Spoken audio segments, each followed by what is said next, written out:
ஓநாயும் ஆடுகளும். ஒரு காலத்தில் ஒரு பண்ணைக்கு அருகில் ஓநாய் ஒன்று வாழ்ந்து வந்தது. அந்த பண்ணையில் உள்ள ஆடுகளை சாப்பிட ஓநாய்க்கு மிகுந்த ஆசை.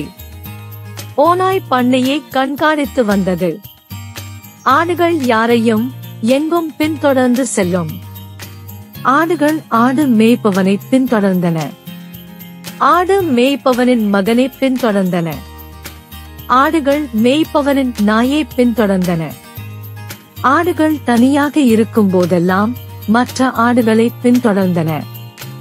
ஓநாய் சிறிது தூரத்தில் இருந்து பார்த்து தனக்குத்தானே, ஹா, முட்டாள் ஆடுகள் அனைவரையும் பின்தொடர்கிறார்களே என்று தனக்குத்தானே எண்ணியது. ஒரு நாள் ஓநாய் பண்ணையிலிருந்து ஆடுகளை பின்தொடர்வதற்காக பண்ணைக்குச் சென்றது. சிறிய ஆடுகளே, என்னை பின்தொடருங்கள், ஓநாய் ஒரு ஆட்டிடம் சொன்னது. ஆடுகள் ஓநாய் நினைத்தது போல் முட்டாள் இல்லை. அவர்கள் இயல்பாகவே பெரிய ஓநாய்க்கு பயந்தார்கள். குட்டி ஆடு ஐயோ ஐயோ என்று அழுதது. மேலும் வெகு தொலைவில் இருந்த ஆடு மேய்ப்பவன் உடனே ஆடுகளை பாதுகாக்க ஓடி வந்தான். ஓநாய் தப்பித்தோம் பிழைத்தோம் என்று ஓடியது. ஓநாய் சிறிது நேரம் யோசித்து ஒரு முடிவுக்கு வந்தது.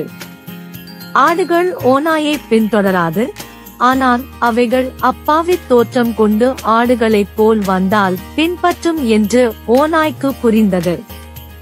எனவே ஓநாய் மீண்டும் பண்ணைக்கு சென்று ஒரு ஆட்டை சத்தமில்லாமல் தாக்கி இழுத்து கொண்டு ஓடியது. ஓநாய் ஆட்டின் இறைச்சியை மகிழ்ச்சியுடன் சாப்பிட்டது. ஆட்டின் தோலை பாதுகாத்தது.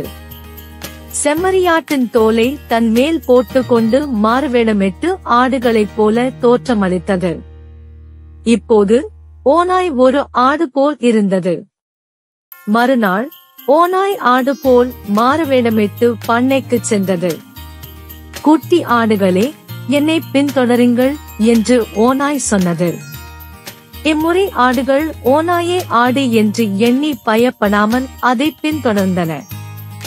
ஒரு குட்டி ஆடு ஓநாயை அமைதியாக பின்தொடர்ந்தது. அது மெதுவாக பண்ணையை விட்டு வெளியேறின. அவர்கள் பண்ணையிலிருந்து வெகு தொலைவில் வந்தனர்.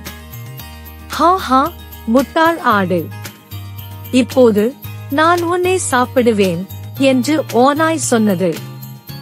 என்னை விட்டுவிடு என்று குட்டி ஆடு அழுதது. பண்ணையை விட்டு விலகி வந்ததால் ஆடு மிகவும் பயந்தது.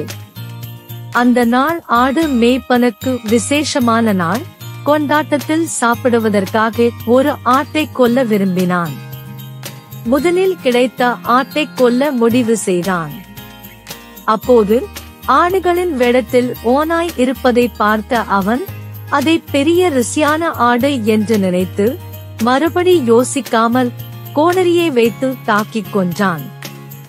இதன் மூலம் குட்டி ஆட்டின் உயிர் காப்பாற்றப்பட்டது.